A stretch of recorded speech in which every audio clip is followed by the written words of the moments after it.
Welcome to Sleepy Crimes. I am Anna, your host. Tonight, we drift into the shadows of the Arnold Schuster case. It is a story of a young man's keen eyes and the heavy weight of civic duty in a city that never truly rests. Imagine the borough of Brooklyn in the winter of 1952. The air is sharp, a biting chill that settles into the very bones of the brownstones and the cold iron of the elevated tracks. The sky is a deep, bruised purple as evening descends over the rooftops. People move through the gloom, their heads bowed against the wind, their breath blooming in small, white clouds. This is a time of heavy wool coats and the pervasive scent of coal smoke lingering in the damp air. The street lamps cast long, wavering fingers of light across the icy sidewalks, creating a world of high contrast and deep, impenetrable shadows where secrets can easily hide. Before we board the train with Arnold, we must see where his journey began. At 24 years old, Arnold Schuster was a man of quiet habits and sharp observation. He spent his days working as a clerk in his father's tailoring shop on Fifth Avenue in Sunset Park. It was a place of heavy fabric rolls and the constant, comforting scent of steam and pressed wool. On the wall of that shop hung an official flyer from the Federal Bureau of Investigation, featuring a face that was both ordinary and infamous. Number 11 on the most wanted list was Willie Sutton, the man they called the actor. Because Sutton was known for his taste in fine clothing, the authorities had sent his likeness to haberdashers across the city.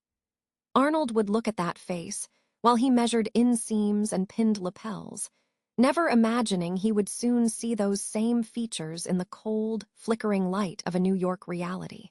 On the evening of February 18th, 1952, Arnold finished his day at the shop and boarded a downtown train at DeKalb Avenue. The carriage was an old one, with woven wicker seats that felt rough and dry beneath his palms and yellowed lights that hummed with a low, electric vibration. The train lurched forward with a heavy metallic clank as it descended into the dark, yawning mouth of the tunnel. Arnold sat back, the rhythmic sway of the car beginning to lull the weary passengers into a collective silence. The car was filled with the rustle of evening newspapers and the distant, muffled sound of the city moving far above the concrete ceiling. He watched the reflection of the station lights flash against the darkened windows, a strobe effect that turned the world outside into a series of jagged, disconnected moments of gray and black. It was then that Arnold looked across the aisle. Sitting directly opposite him was a man who seemed at once unremarkable and startlingly familiar. The man was dressed in a modest overcoat, a hat pulled low to shield his eyes from the flickering overhead bulbs. He was reading a newspaper, his hands steady as the train bucked and swayed through the subterranean dark. Arnold's gaze lingered on the man's profile, the bridge of the nose, the specific line of the jaw. A cold shiver, entirely unrelated to the winter air, traced its way down his spine. He remembered the poster in the shop. He remembered the specific curve of that same nose in the grainy black and white photograph he had studied for months. This was not just a stranger heading home. This was Willie Sutton. The most hunted man in America was sitting 3 feet away, shielded only by a thin sheet of newsprint and the collective indifference of a crowded subway car. The train slowed, pulling into the Pacific Street station with a mournful groan of the brakes. The man across the aisle stood up with a calm, deliberate grace, folding his paper and stepping out onto the platform. Arnold felt a surge of adrenaline, a frantic beating in his chest that threatened to drown out the city sounds. Without a second thought, he rose and followed. He kept his distance, a shadow moving among shadows, watching the man's fedora bob through the thinning crowd of commuters. They emerged from the station into the biting wind of Park Slope. Arnold watched as the man walked toward 3rd Avenue, his footsteps echoing on the frozen pavement. He saw the figure stop at a gas station near Bergen Street, approaching a dark blue Chevrolet that sat stalled in the shadows. The man began to talk to the attendant about a dead battery, his movements calm and practiced. Arnold stood across the street, his hands deep in his pockets, his breath coming in short, visible puffs. Standing in the darkness of a nearby doorway, Arnold watched the scene unfold with a sense of mounting dread and determination. The realization of what he was seeing felt heavy, a physical weight in the pit of his stomach. He was just a clothing salesman, a young man from a quiet family, yet here he was, holding the thread that could unravel the most famous criminal career in the country. He saw two police officers, Shee and McClellan, patrolling nearby. The moment of decision arrived, hovering in the cold air like a held breath. Arnold stepped out from the shadows and approached the officers. He spoke in a low, urgent tone, his words turning to mist in the frozen night. "I think that man," he said, pointing toward the figure by the car, "I think that is Willie Sutton." In that moment, the quiet life of Arnold Schuster ended. He had done his duty as a citizen, unaware that the very man he had identified was a figure of underworld legend, and that some in the city's darker corners would never forgive him for opening his mouth. The cold Brooklyn air felt different that night. The familiar hum of the city remained, but for Arnold Schuster, the frequency had changed entirely. As the police cruisers pulled away from the curb, their sirens dying into a distant, lonely wail that echoed off the brick tenements, Arnold stood alone on the sidewalk of 4th Avenue. He felt the rough, familiar wool of his overcoat pressed against his neck and the sharp sting of the February wind on his pale cheeks. Behind him, the subway station where this incredible journey had begun seemed like a relic of a past life, a mundane place he had walked through 1,000 times before. He was no longer just the young man who worked at his father's clothing store, worried about hemlines and the price of silk.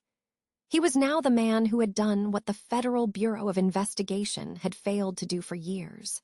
He had looked directly into the eyes of Willie the actor Sutton, a man whose face was etched onto every wanted poster in the country, and he hadn't blinked. The silence that followed the arrest was heavy and thick, filled with the scent of wet pavement and the metallic ozone tang of the nearby tracks. Walking into the police precinct later that evening was like stepping into a different world, a cathedral of smoke and frantic energy. The station was alive with a buzz that Arnold could feel in the soles of his shoes. Typewriters clattered like distant gunfire in the background, and the air was thick with the scent of stale coffee, tobacco, and damp wool. Arnold was led through the chaos by a detective whose hand rested lightly on his shoulder, his own shoes clicking rhythmically on the worn, yellowed linoleum floors. Detectives in rumpled suits and loosened ties looked up from their cluttered desks, their eyes weary but suddenly sharp with interest. There was a palpable shift in the atmosphere, a collective intake of breath as the word spread. The legendary Willie Sutton was sitting in a holding cell just down the hall, and it was all because of this 24-year-old salesman. Arnold felt a strange, dizzying mixture of humility and a mounting, intoxicating sense of pride. He sat in a hard wooden chair in a small office, answering questions with a clarity he didn't know he possessed, describing the subway ride and the way the light had caught the fugitive's mustache. By the next morning, 1952 had a new name to celebrate. Brooklyn woke up to the sound of newsboys calling out from the corners, and the newsprint was fresh and ink black, staining the fingers of everyone who reached for the daily paper. Arnold's name was there, printed in bold, towering letters that seemed far too large for the page. Salesman snares Sutton, the headlines screamed, and suddenly the quiet life of the Schuster family was a thing of the past. At the clothing store, the bell above the door rang much more frequently than usual, but the people entering weren't there to browse for new suits or silk ties. They were there to catch a glimpse of him. Neighbors who had previously given Arnold only a polite, passing nod now stopped to shake his hand with vigor, their eyes wide with a newfound, shimmering respect. He was the local boy who had stood up for the law, a bright symbol of civic duty in a city that so often preferred to look the other way. The mundane world of measurements and fabric felt suddenly small and distant, eclipsed by the bright, hot glare of the public eye. Then came the lights of the television studio. Television was a relatively new kind of magic in the early 1950s, a glowing box that brought the wonders and horrors of the world directly into the American living room. Arnold was invited to sit before the heavy glass lenses of the cameras, to tell his story to the millions of people watching through the gray static. The studio was a vast cavern of deep shadows and intense, artificial heat. He could feel the tiny beads of sweat prickling at his hairline as the floor manager raised a hand, counting down the seconds with his fingers. 5, 4, 3, 2. And then he was live, his face projected into homes from Queens to California. He sat across from the police commissioner, a man who carried the weight of the city on his shoulders, who presented Arnold with a beautiful gold watch. It was a heavy, shimmering token of appreciation that felt cooling against his palm. Arnold spoke into the large, silver microphone, his voice steady but soft, describing the thrill of the chase and his belief that every citizen had a part to play in keeping the peace. For a few glorious, fleeting weeks, Arnold Schuster was affectionately known as the man who knew too much, but in the most heroic sense imaginable. He was a celebrity sleuth, a man who had used his keen eyes to see what the professionals had missed for over 2 years. The praise from the newspapers and the public was relentless and overwhelming. Hundreds of letters arrived at his home in Borough Park from strangers across the entire country, many of them containing simple notes of thanks for his bravery and his sharp mind. He was invited to speak at elegant luncheons and crowded community gatherings, standing as a reminder that the ordinary citizen held immense power in their hands. He walked the familiar streets of his neighborhood with a sense of security that only sudden fame can provide, feeling untouchable and wrapped in the warm, protective embrace of a city's gratitude. He didn't notice the way some cars seemed to linger just a bit too long at the street corner, or the way certain shadows in the alleyways seemed to deepen and stretch whenever he passed by on his way home from the store. But while the city of New York cheered and celebrated its new hero, another world was watching from the darkness with a very different perspective. In the dimly lit social clubs and the quiet backrooms of Brooklyn, the television broadcasts of Arnold's interviews didn't inspire pride or civic duty. To men like Albert Anastasia, the ruthless head of a powerful crime syndicate, Arnold was not a hero to be lauded. To the underworld, he was something far more dangerous. He was a squealer, a man who had broken the ancient, unspoken code of the streets by cooperating with the authorities. As Arnold's boyish face flickered on the television screen, receiving his gold watch and his many accolades, a cold and dark resentment began to fester in the hearts of those who lived outside the law. The very publicity that kept Arnold safe in the bright light of day was unknowingly painting a target on his back in the lengthening shadows of the night. The transition from a quiet salesman to a celebrated hero was now complete, but the cost of that transition was a debt he did not yet realize he owed. The air was growing colder as February turned to March, and the winter of 1952 was far from finished with Arnold Schuster. For Arnold Schuster, the days following the capture of Willie Sutton felt like a fever dream, a sudden and blinding transition from the rhythmic hum of a pants-pressing machine to the chaotic glare of the national spotlight. In late February of 1952, the young man found himself transformed.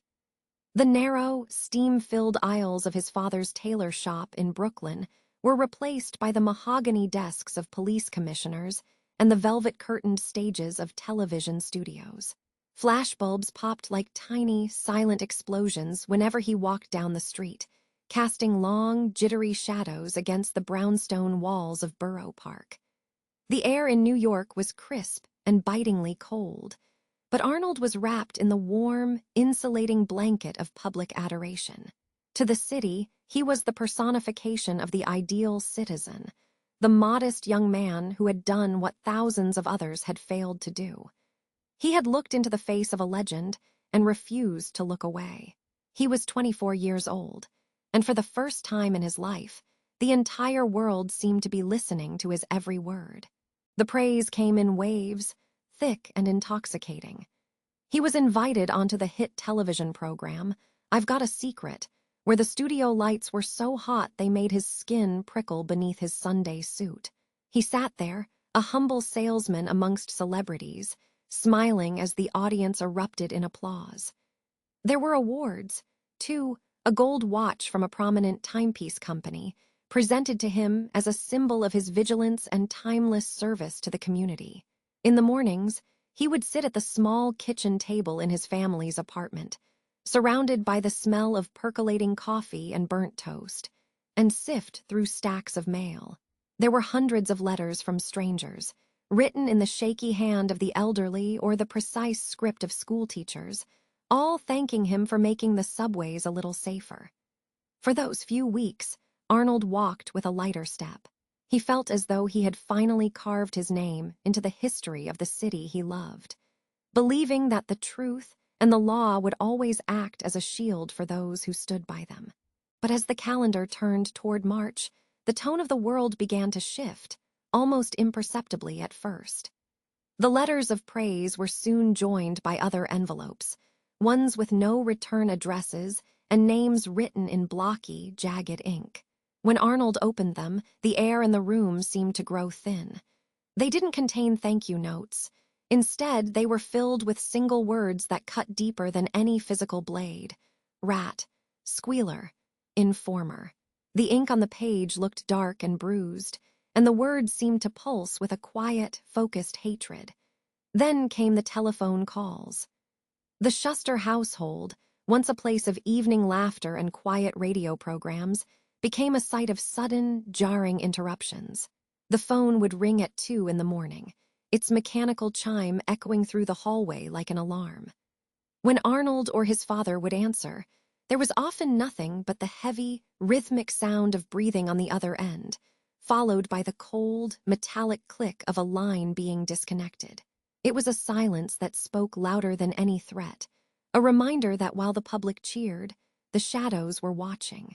The atmosphere in the Schuster home grew heavy with an unspoken dread. His mother, sensing the change, began to watch the front door with a furrowed brow, her hands twisting in her apron. Arnold tried to maintain his composure, insisting that these were merely the desperate cries of cranks and cowards. He believed in the protection of the New York Police Department, assuming that the men he had helped would surely keep a watchful eye on his safety. But behind the scenes, a far more dangerous gaze was fixed upon him. Legend says that in a luxury apartment overlooking the city, a man named Albert Anastasia, the feared head of a criminal syndicate and a man known as the Lord High Executioner, was watching one of Arnold's televised interviews. As Arnold spoke about his civic duty, Anastasia reportedly flew into a rage, his face flushing with a violent disdain for anyone who cooperated with the law. To the underworld, Arnold wasn't a hero. He was a violation of their most sacred code of silence. The order was allegedly whispered in the darkness of a smoke-filled room. Hit that guy. I can't stand squealers. By the first week of March, the golden glow of fame had completely tarnished, replaced by a cold, leaden anxiety. Arnold began to notice things he hadn't before. The way a black sedan would linger at the corner of his street for a few minutes too long, or the sound of footsteps that seemed to mirror his own as he walked home from the subway. The neighborhood of Borough Park, with its familiar storefronts and flickering streetlights, began to feel like a labyrinth where every corner held a potential secret. On the evening of March 8, 1952, the air was damp and heavy with the scent of an approaching rain. Arnold finished his shift at the shop, the steam from the presses still clinging to his clothes. He began the walk home, a journey of only a few city blocks, a path he had taken thousands of times before. But tonight, the streetlights seemed dimmer, their yellow light struggling to pierce the gathering fog. He walked past the familiar houses, his hands deep in his pockets, unaware that the distance between his fame and his fate was closing with every step he took through the Brooklyn night. He was just 10 doors away from the safety of his family's home when the silence of the street was finally broken. The burden of his fame had become a target, and the man who had looked so bravely at a fugitive was about to learn the ultimate price of being a witness in a city that never truly sleeps. The shadows were no longer just watching, they were moving. As Arnold reached the familiar concrete of his own block, the world around him seemed to hold its breath, waiting for the final, tragic note of a story that had begun on a crowded subway train only 3 weeks prior. The hero of New York was alone, and the darkness was finally ready to claim its due. The clock above the counter at the Schuster family shop ticked toward 9 o'clock on the evening of March 8, 1952. The air inside the store still held the lingering sense of a busy Saturday, the sharp, metallic tang of the pants presser, the earthy aroma of fresh wool, and the faint, sweet smell of leather polish. For 24-year-old Arnold Schuster, this was the familiar sanctuary of his daily life. He moved through the closing routine with a practiced ease, his fingers grazing the heavy fabrics as he straightened a row of coats. There was a comfort in these small, tactile tasks, a grounding reality that contrasted sharply with the surreal whirlwind of the past few weeks. Just a short time ago, he had been a quiet young man helping his father, Max, but since that fateful day on the subway, he had become something more. He was the civilian hero, the amateur detective who had done what the finest police officers in New York had failed to do for years. As he prepared to lock the door, the weight of that new identity followed him like a second shadow. Arnold reached for his heavy winter coat, pulling it tight against the chill that seeped through the glass storefront. Outside, the Brooklyn night was settling in, a deep navy sky punctuated by the glowing neon signs of Fifth Avenue. He stepped out onto the sidewalk, the cold air hitting his face with a sudden, refreshing bite. He turned the key in the lock, hearing the heavy mechanism click into place with a finality that usually brought a sense of peace. Tonight, however, there was a different energy in the air. The fame that had found him since the capture of Willie Sutton was a double-edged sword. He had been celebrated in the newspapers, interviewed on television, and even invited to appear on national game shows like I Have Got a Secret. His face was no longer just a face in the crowd. It was a symbol of civic duty. But as he looked down the long stretch of the avenue, he could feel the subtle burden of that recognition. The streetlights cast long, swaying shadows across the pavement, and every passing car seemed to slow just a fraction more than usual. He began his walk toward home, a journey of roughly 1 mile that would take him from the commercial heart of Sunset Park into the quieter, residential streets of Borough Park. His footsteps echoed rhythmically against the concrete, a steady beat that matched the calm pulse of the neighborhood. Along Fifth Avenue, the sounds of the city were a muffled symphony, the distant rumble of the subway beneath the streets, the occasional laughter spilling out from a nearby diner, and the hum of tires on asphalt. Arnold kept his head down, his hands buried deep in his pockets. He was thinking of the evening ahead, of the neighborhood party he planned to attend once he reached the safety of his family's apartment. He needed to change his clothes, to transition from the hardworking salesman back into the young man who enjoyed the company of his friends. He passed a few acquaintances along the way, exchanging brief, friendly nods. To them, he was still the same Arnold they had always known, yet there was a new layer of respect in their eyes, a silent acknowledgement of the bravery he had shown. As he crossed the intersections, the yellowed light of the street lamps illuminated the swirling mist of his breath in the freezing air. It was 9:05 now. He was making good time. The transition from the bustling avenue to the side streets always felt like entering a different world. The noise began to fade, replaced by the domestic sounds of a Brooklyn Saturday night. From the windows of the brownstones, he could hear the faint, tinny music of radios playing the popular hits of 1952 and the occasional roar of a television set. The smell of coal smoke and home-cooked dinners drifted through the air, creating a sense of warmth that belied the temperature. Arnold turned onto 45th Street, the final leg of his journey. This was his territory, the place where he had grown up, where every crack in the sidewalk and every iron railing was as familiar to him as the back of his own hand. The street was lined with parked cars, their windshields beginning to frost over in the plummeting temperatures, creating a tunnel of steel and glass that led him toward home. The silence of 45th Street was more profound than the streets he had just left. Here, between 9th and 10th Avenues, the shadows seemed to stretch a little further, reaching out from the alleyways and the spaces between the houses. Arnold quickened his pace slightly, not out of fear, but out of a simple desire to be indoors. He was just a few hundred feet from the entrance of his building at 941 45th Street. He could almost see the warm glow of the lights from his family's window, a beacon of security in the dark. He thought of his mother and father waiting for him, perhaps already preparing a late snack or asking about the day's sales. The burden of his fame, the letters he had received, some praising him, some anonymously threatening him, felt far away in this moment. He was almost there. He was within reach of the threshold where the world's dangers were supposed to vanish. The sidewalk was narrow here, and the darkness was thickest near the driveways that cut between the buildings. It was now 9:09. He reached the stretch of pavement just 10 doors away from his home. The rhythm of his walk remained steady, his eyes fixed on the familiar stoop ahead. He didn't notice the black car idling quietly further down the block, or the figure shifting in the deep gloom of a nearby driveway. His mind was already inside the house, imagining the click of the radiator and the taste of a warm drink. He was a young man of 24, with his whole life ahead of him, a hero to some and a target to others, though he chose to believe in the former. The quiet of the street was absolute, a heavy, expectant silence that seemed to hold its breath. Then the stillness was shattered. The peace of the neighborhood, the safety of the walk, and the routine of a Saturday night were all torn apart in an instant.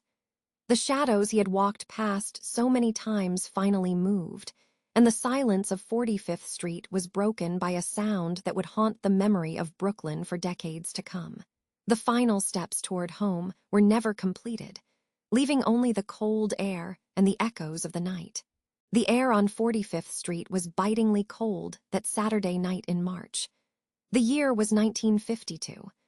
Arnold's shoes made a rhythmic, lonely sound on the concrete, a sound he had heard 1,000 times before on his way home from the family clothing store. The street lamps in Borough Park cast long, amber-colored pools across the pavement, but the spaces between them were thick with a heavy, ink-like darkness. It was 9:10 in the evening.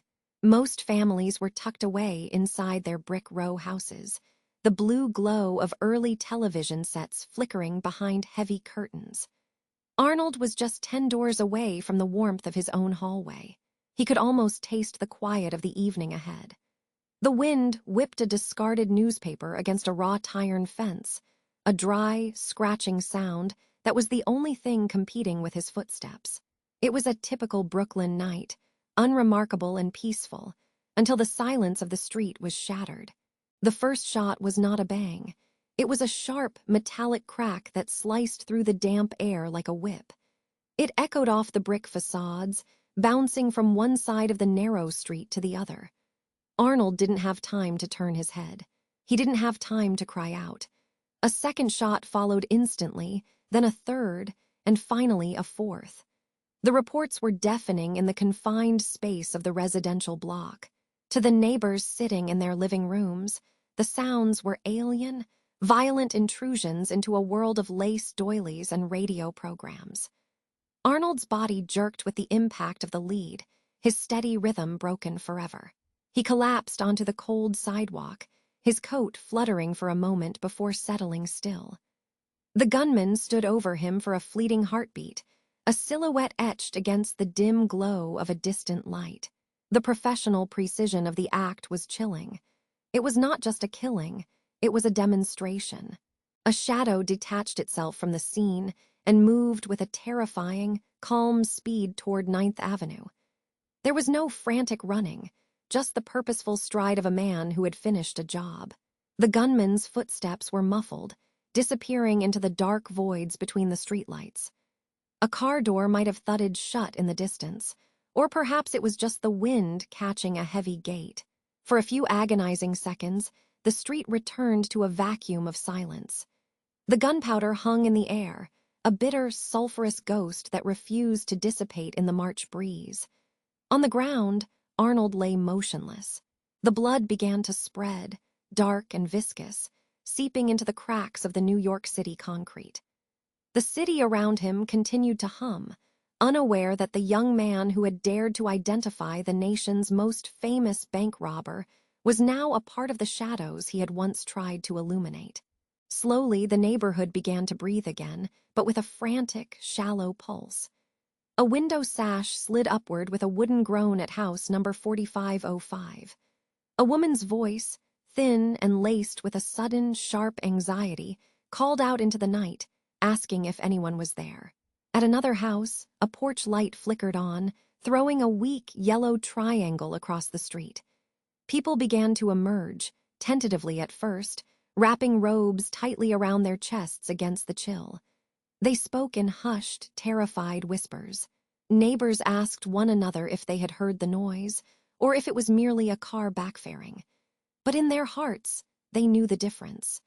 The sound of a .38 caliber revolver has a weight to it that a car engine cannot mimic. Someone looked down from a second-story vantage point and saw the dark shape on the sidewalk. A gasp broke the air, and the realization of what had happened finally began to dawn on the residents of 45th Street. The first person to reach Arnold found him lying on his back, his eyes staring blankly at the dark Brooklyn sky. The placement of the wounds was calculated and cruel.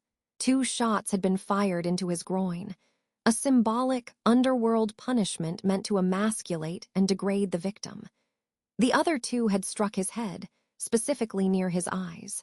In the grim language of the mob, this was the mark of the squealer, the man who saw too much and told the authorities what he knew.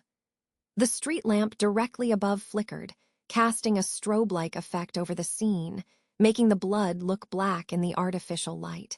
There was no struggle, no sign that Arnold had even tried to defend himself. He had been executed with the cold efficiency of a slaughterhouse.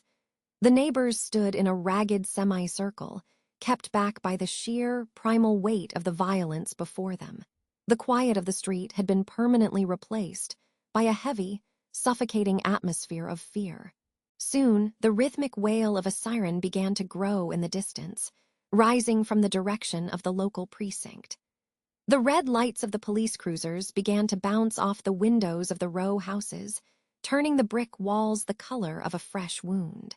Officers jumped from their cars, flashlights cutting through the gloom, their boots clicking on the pavement where Arnold's shoes had been just minutes before. They moved with a practiced urgency, pushing back the growing crowd of onlookers who had braved the cold to see the horror for themselves. The neighborhood was no longer a sanctuary. It was a crime scene, a grid of yellow tape and chalk lines. The investigation into the death of the man who caught Willie Sutton was beginning, but on the sidewalk of 45th Street, the only thing that remained was the silence of a life extinguished far too soon. The echo of those 4 shots would linger in the minds of everyone who heard them for the rest of their lives. The silence of the Brooklyn night was not merely broken, it was shattered. The rhythmic, lonely wail of the sirens has now arrived, manifesting as a chaotic symphony of mechanical screams and the frantic splashing of red and white lights against the soot-stained brick of 45th Street. The police cruisers did not just stop, they skidded to a halt, their tires biting into the damp asphalt of this cold March evening in 1952. As the doors swung open, the soles of regulation boots hit the ground with a rhythmic thud, a sound that would soon become the heartbeat of the neighborhood. The air was thick with the smell of exhaust and the metallic tang of the damp night, and for a moment, the first officers on the scene stood paralyzed. They looked down at the young man, his coat ruffled by the biting wind, and realized that the peace of their city had been fundamentally altered. One officer, a veteran of the precinct who had seen the face of every petty thief and hardened criminal in the borough, knelt beside the body. He adjusted his cap, the silver shield catching the strobing light of the patrol car. As he looked closer, the blood drained from his face. This was not a stranger. This was the boy from the newspapers. This was Arnold Schuster, the 24-year-old clothing salesman who, only weeks ago, had been hailed as a paragon of civic virtue. The realization rippled through the gathered men like a physical shock. The brutality of the scene was a deliberate, silent scream. The young man had been shot with a precision that hinted at something far more sinister than a common street mugging. The wounds to his eyes were particularly haunting. A grim, underworld signature that suggested he was being punished for what he had seen and what he had dared to report to the police. Word moved through the police channels with terrifying speed. Before the hour was up, the street was cordoned off with heavy rope, and the initial team of 2 officers had grown into a force of 75 detectives. They moved through the shadows like ghosts, their flashlights cutting narrow beams through the Brooklyn mist. Each flash of a press camera was like a lightning bolt, illuminating the shocked faces of neighbors peering through half-drawn curtains. Police Commissioner George Monahan was soon briefed, and the weight of the situation began to settle over the city administration. This was no longer just a homicide investigation. It was a desperate defense of the law itself. If a citizen could be executed in cold blood for helping the police, then the foundation of the justice system was in peril. The detectives fanned out, knocking on doors and scouring the gutters for a single brass shell casing that might lead them into the shadows. As the sun began to peek over the Atlantic the following morning, the rest of New York City awoke to a world that felt significantly colder. The early morning radio bulletins, usually filled with weather reports and light music, were somber and repetitive. The name Arnold Schuster was on every lip, but the tone had shifted. The pride that had swelled in the hearts of New Yorkers when Arnold helped capture Willie Sutton had curdled into a deep, pervasive fear. In the diners of Manhattan and the subway cars of the Bronx, people whispered over their newspapers. They saw the photos of the crime scene and the images of the young man who had smiled so brightly on television just days before. The city was stunned into a collective realization. The shadow of the underworld was longer and darker than anyone had dared to admit. The act of doing one's duty now looked like suicidal bravery. In the quiet neighborhood of Borough Park, the silence that followed the departure of the initial emergency crews was even heavier than the noise that preceded it. The street where Arnold had walked every day, the path from the subway to his family home, now felt like a gauntlet. The very television sets that had broadcast his interview now sat dark in living rooms, their owners afraid of the attention they might draw. The investigation would eventually grow into one of the most exhaustive in the history of the department, a mountain of files and leads that seemed to go nowhere. 1,700 individual reports would eventually be filed, and the name of a fugitive, Frederick Tenuto, began to be whispered. But for now, as the night deepened once more on 45th Street, there was only the cold wind and the memory of a young man who had tried to do the right thing. The immediate shock of the evening began to settle into a cold, clinical routine as the clock ticked past the first midnight. As the ambulance lights faded and the yellow tape fluttered in the sharp March wind, the true weight of the silence returned to 45th Street.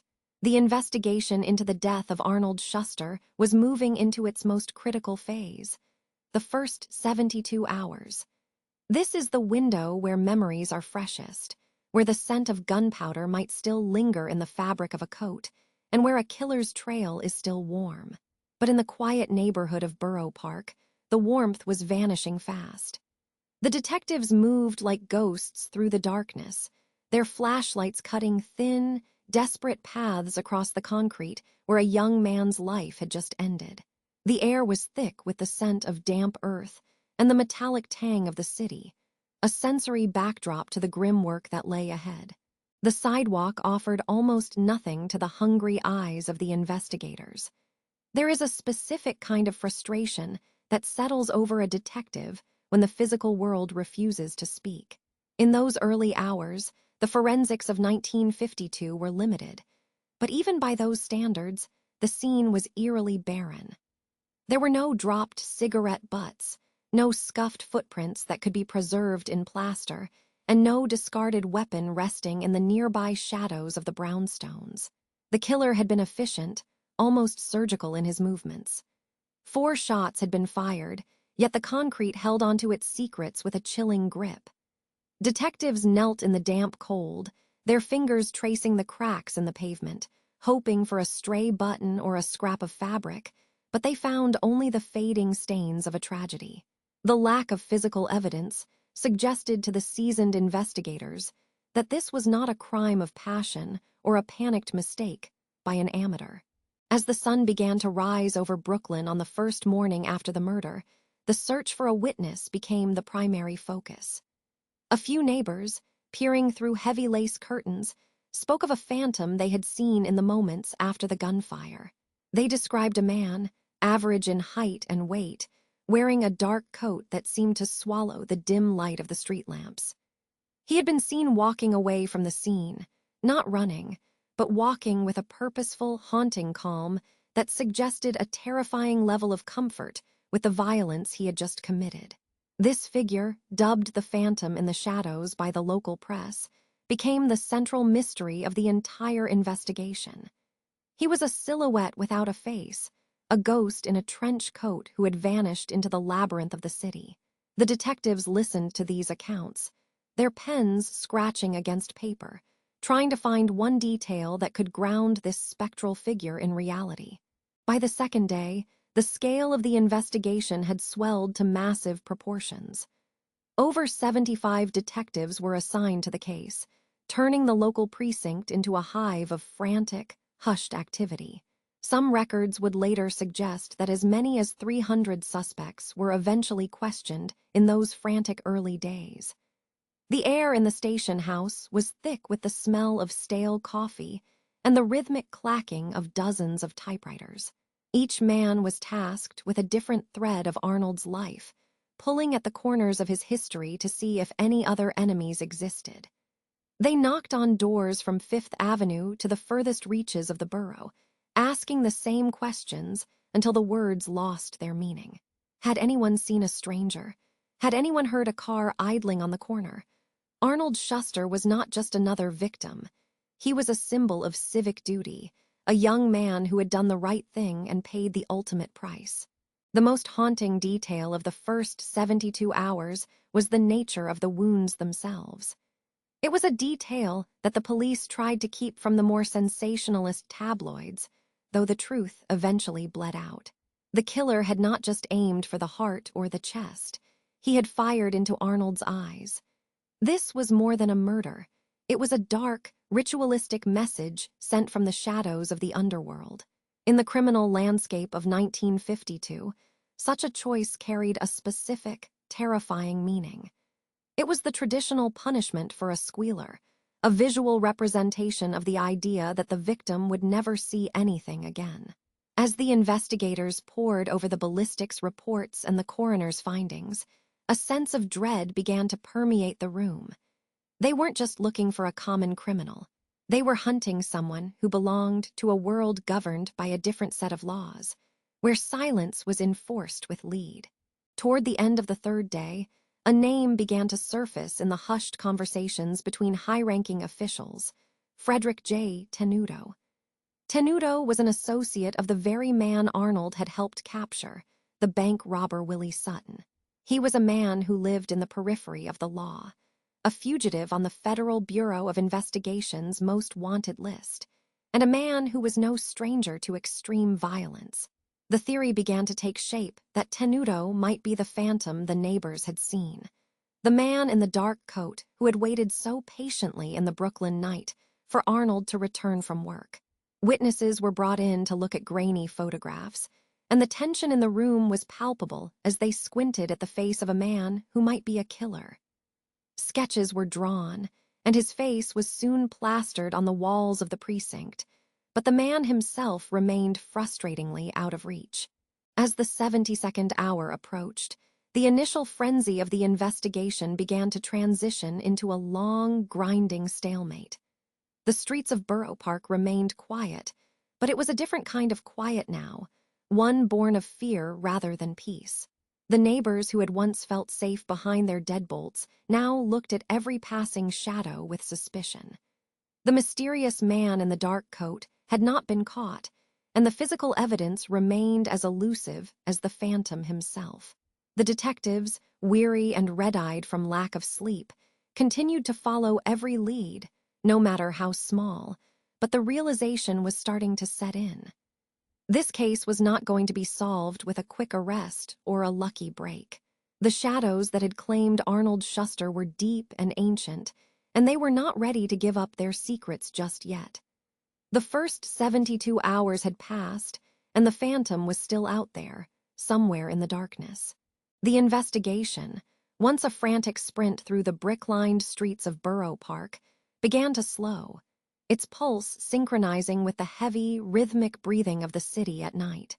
The detectives, their eyes red-rimmed from lack of rest and too many cups of bitter, lukewarm coffee, started to look beyond the local suspects.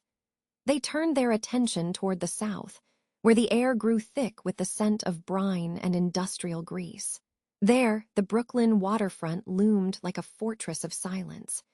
It was the domain of the International Longshoremen's Association, a place where the law of the land was often superseded by the law of the docks.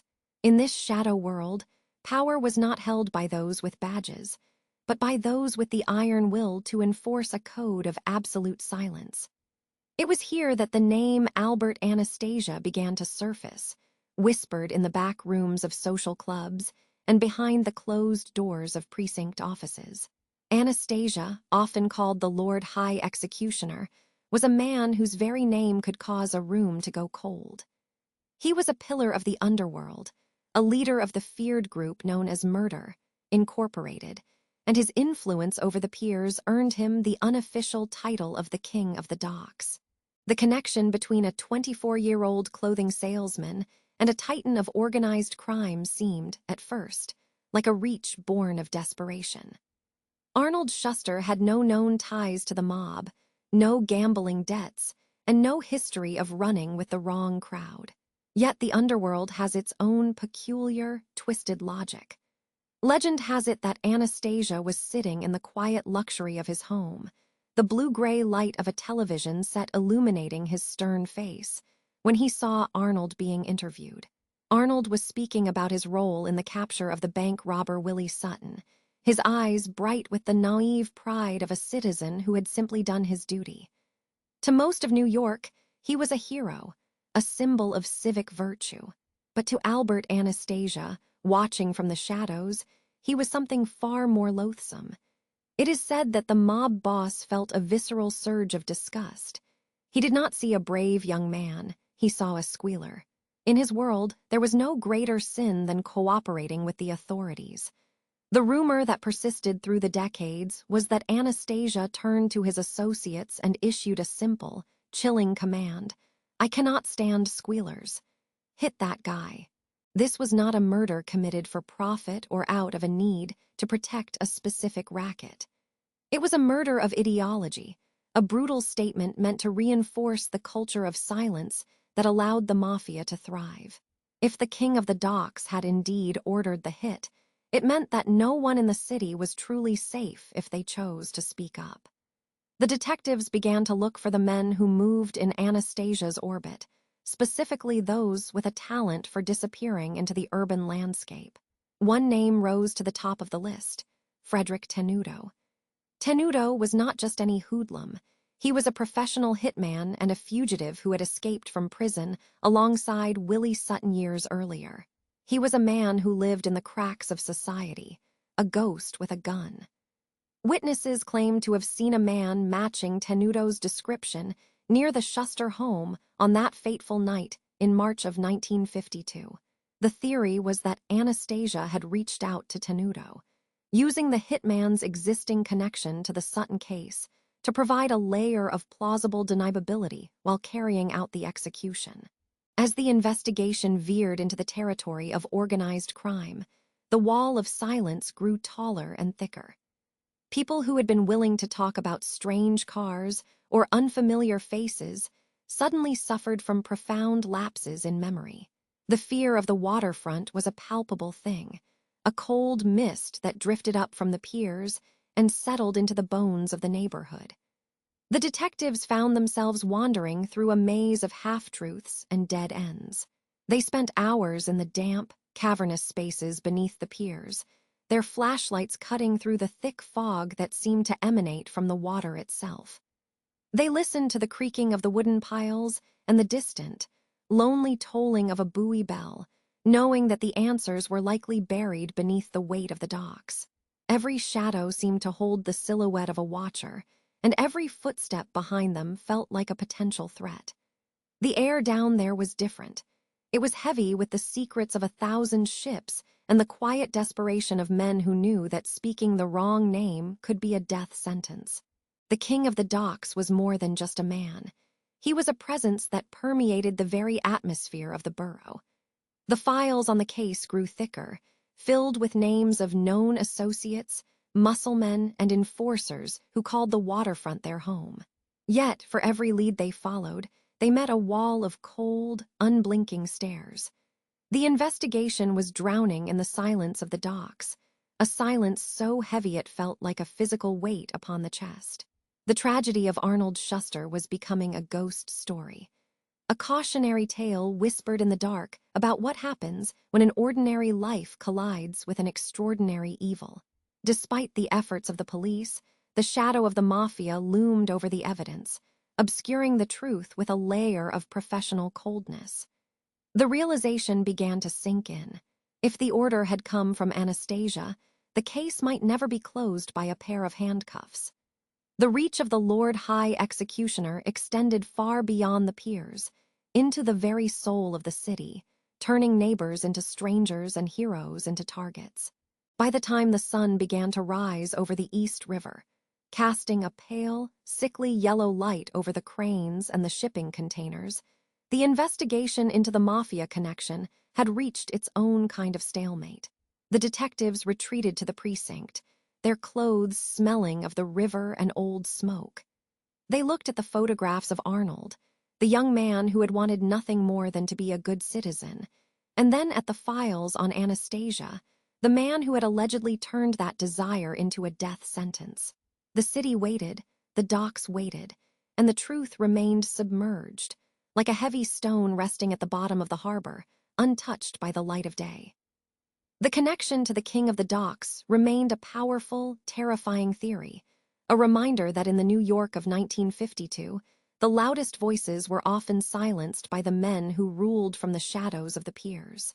The investigation was not over, but the ground had shifted, becoming as uncertain and dangerous as the shifting tides beneath the Brooklyn Bridge. The squad room of the 66th Precinct had become a landscape of gray metal and yellowed paper. By the time 1953 rolled over the city of New York, the initial fever of the Arnold Schuster investigation had cooled into something far more taxing. It was a rhythmic, heavy exhaustion that settled into the floorboards and the marrow of the detectives. The air in the room was thick with the scent of stale tobacco, the metallic tang of radiator heat, and the ink of 1,000 carbon copies. Filing cabinets that had once stood half-empty were now bursting at the seams, groaning under the weight of over 1,700 individual folders. Each folder represented a life touched, a person questioned, or a promise of information that ultimately led nowhere. The detectives sat under the hum of flickering fluorescent lights, their fingers stained with the grime of old typewriter ribbons, sifting through the remains of a search that was beginning to feel entirely hollow. There were over 4,000 people interviewed in those first several months. Think of that number for a moment. 4,000 voices, each offering a fragment of a story, a sliver of suspicion, or a desperate attempt to claim a piece of the reward money. The detectives had to treat every tip as if it were the golden key that would finally turn the lock. They followed leads into the damp basements of pool halls and the glittery, smoke-filled backrooms of nightclubs. They spoke to more than 300 serious suspects, men with shadowed pasts and calloused hands, only to watch each one provide an alibi that held up under the pressure of a cold interrogation room. The paperwork grew into a mountain that seemed to mock them. For every hour spent on the street, 10 hours were spent documenting the dead ends. The search was vast, sprawling across the 5 boroughs and beyond, yet it felt as though they were merely tracing circles in the dust. Among the most frustrating of these trails was the mystery of the murder weapons. Investigators had recovered bullets from Arnold's body that spoke of a calculated execution. One of the handguns, a Smith & Wesson revolver, was traced back with agonizing slow precision to a batch of firearms that had been stolen from a transport boat. The vessel had been destined for Japan, carrying cargo meant for a world away. Yet somehow, one of those cold steel instruments had found its way into a dark Brooklyn street on that March night. The detectives tracked the shipment records, interviewed dock workers, and peered into the shipping manifests of the harbor. But the trail of the gun was as slippery as the river itself. It was a phantom weapon, appearing out of a vacuum of criminality only to disappear again after its grim work was done. This specific detail, which should have been a breakthrough, became just another ghost in the machine of the NYPD's massive, stalled engine. Then there were the cranks and the psychics, the people who saw Arnold's face in their dreams or claimed to hear his voice in the static of their radios. The detectives, driven by a duty to leave no stone unturned, found themselves sitting in dimly lit parlors listening to tales of visions and omens. It was a surreal layer to a very real tragedy. Each of these leads required a knock on a door, a signed statement, and a formal dismissal. The frustration was not just in the lack of a suspect, but in the dilution of the truth. With every false tip, the image of the real killer seemed to recede further into the fog. The primary suspect remained the elusive Frederick Tenuto, an associate of the very man Arnold had helped capture.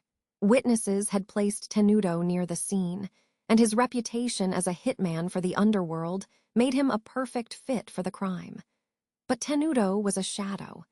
He had vanished into the cracks of the city, leaving behind a trail that was cold to the touch. As 1953 progressed, the seasons changed outside the precinct windows, but the atmosphere inside remained stagnant. The spring rains washed the soot from the Brooklyn sidewalks, and the summer heat made the squad room unbearable, yet the folders on Arnold Schuster remained open and unanswered.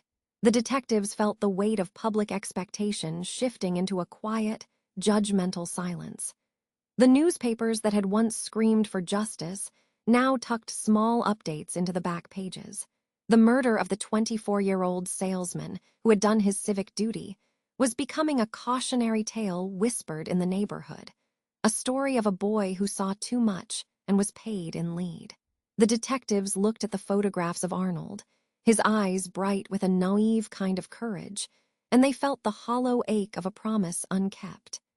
They were chasing a killer who didn't want to be found in a city that was already beginning to forget.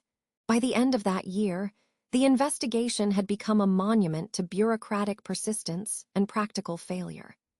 The files were organized, the interviews were indexed, and the evidence was bagged, but the central truth remained hidden behind a wall of omerta and missed opportunities.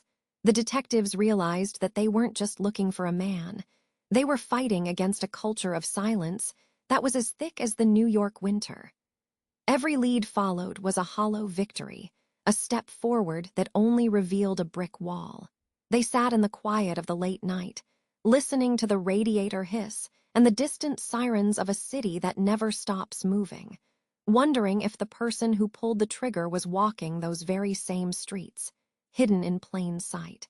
The search continued, but the hope of a quick resolution had long since evaporated, leaving only the cold, hard facts of an unsolved mystery that refused to go away. The investigation into the death of Arnold Schuster did not reach a sudden conclusion. Instead, it began to unravel slowly, like a woolen sweater caught on a jagged nail. As the year 1952 dissolved into the gray winter of 1953, the frantic energy that had once filled the precinct was replaced by a heavy, bureaucratic stillness. Imagine the physical state of the files in those quiet afternoon hours.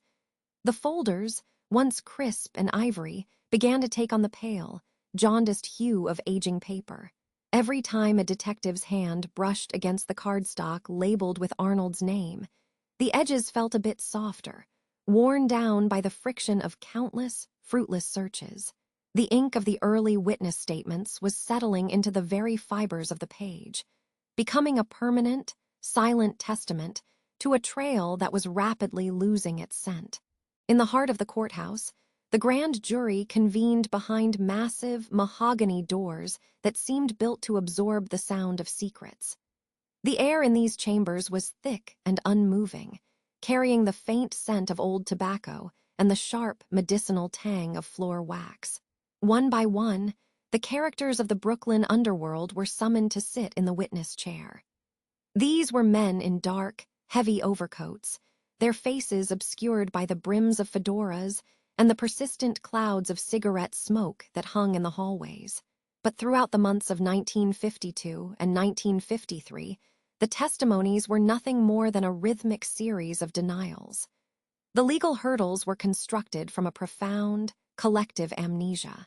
Witnesses stared at the ornate ceiling molding, their voices a monotone drone of "I don't recall" and "I couldn't say," weaving a tapestry of silence.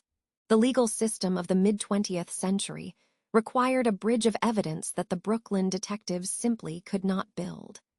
There was no smoking gun discovered in a nearby sewer, no fingerprints left on the cold iron of the neighborhood fences, and no confession that could survive the bright lights of a formal interrogation. The primary suspect, the man the newspapers called the Angel, had vanished as if he were made of smoke. Detectives whispered that Frederick Tenuto had been liquidated by the very men who had commissioned his work, his final resting place, perhaps hidden beneath the rising concrete of the city's post-war expansion.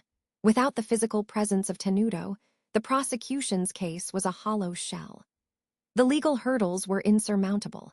The law of the time held hearsay in low regard, and even the strongest suspicions regarding the Gambino family could not be polished into a conviction.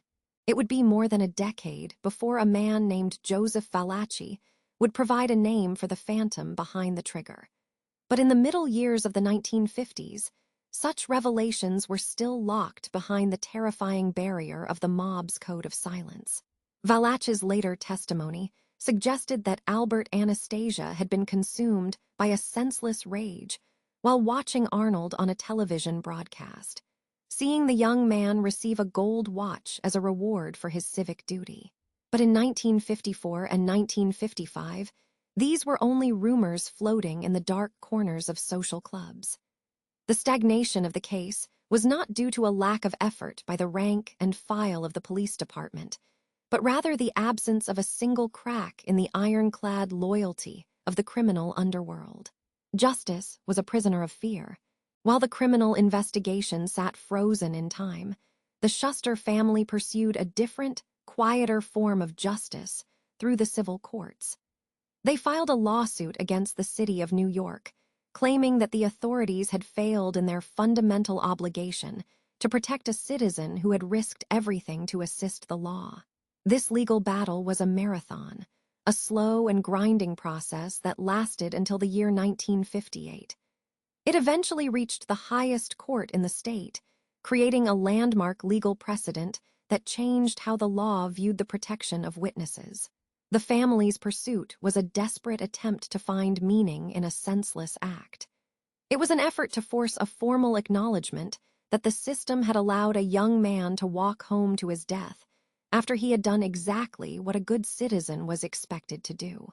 In the end, a settlement of $41,000 was agreed upon, a modest sum that served as a final, quiet period at the end of a tragic sentence. In the neighborhood of Borough Park, the street where Arnold had fallen remained much the same, though the neighbors began to walk a little faster when the sun dipped below the horizon. The case files were eventually moved from the active desks to the deep storage of the city archives, where they were tucked away between other forgotten folders. The trail had gone cold, and the silence of the archives was the only answer Arnold Schuster would ever receive. The quiet streets of Borough Park, Brooklyn, held a particular kind of stillness on the night of March 8, 1952. It was a Saturday evening, and the air was sharp with the lingering bite of winter. Arnold Schuster, a young man of only 24 years, was walking home from his family's clothing store, his mind perhaps filled with the ordinary thoughts of a salesman ending a long day. He had become a local celebrity in the weeks prior, his face appearing in newspapers and on television screens across the nation, after he had successfully identified the notorious bank robber Willie Sutton on a subway train. But as he stepped onto the sidewalk of 45th Street, between 9th and 10th Avenues, the spotlight that had briefly illuminated his life began to cast a long, terrifying shadow. The streetlights flickered, casting amber pools on the concrete, and the distant hum of the city seemed to pull away, leaving Arnold in a heavy, expectant silence. He was just a few doors down from his home when that silence was shattered by the sharp, rhythmic cracks of a handgun. The echoes bounced off the brick facades of the apartment buildings, waking neighbors and startling birds from the eaves. But by the time the first windows were thrown open, the gunman had vanished into the darkness of the Brooklyn night. The investigation that followed was one of the most intensive in the history of the New York Police Department. Over 75 detectives were assigned to the case, scouring the neighborhood for any sign of the killer. They found the young man lying on the cold pavement, the victim of a professional and brutal hit. The details of the crime scene were chilling. It was rumored that he had been targeted with symbolic precision, though many of the more lurid details reported by the press would later be debated by medical examiners. What remained certain was that a young man who had simply tried to do his civic duty was now a martyr to a cause he never asked to lead. The police questioned over 300 suspects, looking for any link to the underworld.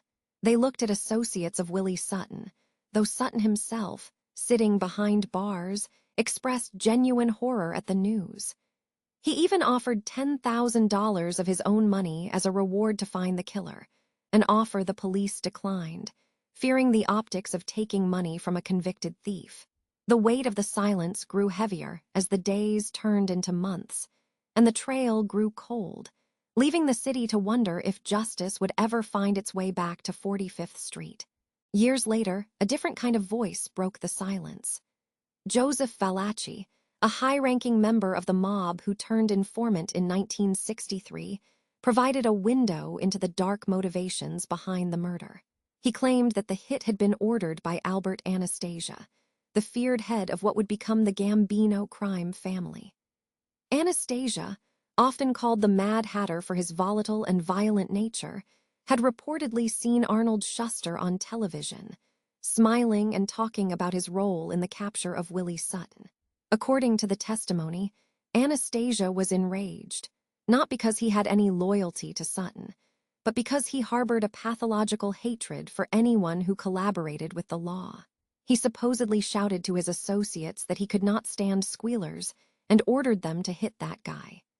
If these accounts were true, Arnold's death was a senseless act of vanity and malice, carried out by a man who saw the world through a lens of absolute, bloody control.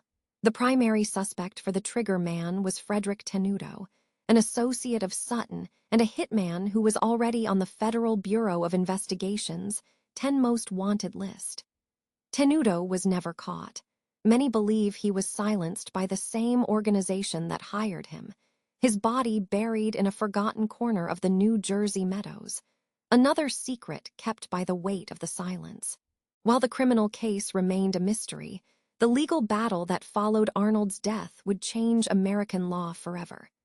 His family, devastated and feeling abandoned by the city their son had tried to help, filed a lawsuit for $1 million. Initially, the courts were cold to their plea. The lower courts ruled that the city had no special duty to protect Arnold, arguing that the police owe a general duty to the public, but not to any specific individual. This doctrine, intended to protect the municipal treasury, felt like a second betrayal to the Schuster family. However, in 1958, the New York Court of Appeals issued a landmark ruling in the case of Schuster versus City of New York. The judges decided that when a citizen provides information that leads to the arrest of a dangerous criminal, a special relationship is formed. They ruled that the government has a reciprocal duty to use reasonable care to protect that citizen from foreseeable danger. This decision shattered the old immunity and paved the way for modern witness protection programs and the legal standards we rely on today. It was a victory won in the name of a young salesman who never made it home, a legacy that ensures no one else has to bear the weight of that silence alone. In the end, the family accepted a settlement of $41,000 in 1961. It was a modest sum, far from the million they had sought, but it represented a quiet acknowledgement of the city's failure. Today, Arnold Schuster rests in Montefiore Cemetery in Queens. He is remembered not as a victim of the mob, but as a young man of 24 who believed in the importance of doing what was right. His story is a reminder of the fragility of safety and the courage required to stand up in a world that often demands we look the other way. As we reflect on his life, we see the echoes of his actions in every person who speaks up for justice and every law that shields the vulnerable. The sirens of 1952 have long since faded, replaced by the soft rustle of the leaves over a quiet grave. The city has moved on. The subway trains still rumble through the dark tunnels of Brooklyn, and the streets of Borough Park remain paved with the memories of those who lived there. We take comfort in the fact that his name is etched in the books of law and in the hearts of those who value the truth. The long journey through this case has reached its conclusion, and the shadows are finally beginning to retreat. The case rests now. Let the details fade. You are safe. Close your eyes, breathe deeply, and have a good night. Sleep well.